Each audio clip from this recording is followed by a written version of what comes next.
Today, I'd like to share with you a couple of ways you can take measurements at home when you do not have a ruler. So for this demonstration, you just need a typical house key. So it's a pretty basic standard key that opens up usually a deadbolt lock or a door knob lock, okay? So we're just looking for a basic key to start with.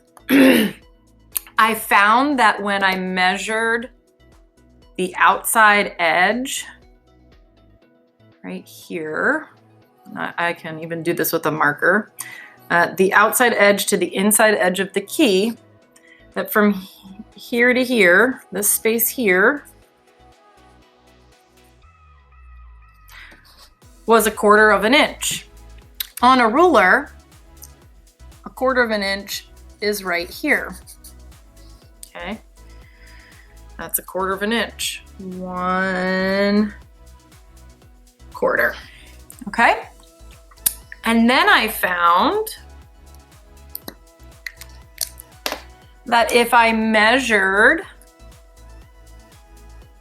the key from where this indent is here to where the slope starts on the key, on the outside edge where there's no ziggies, right? These are all zigzaggy parts right here. So where there are no zigzaggy parts, okay, so I'll put it down here.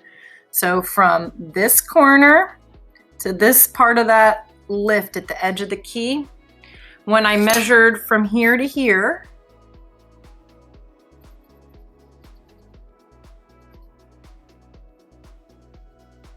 I found that it was 1 inch. Okay, 1 inch on the ruler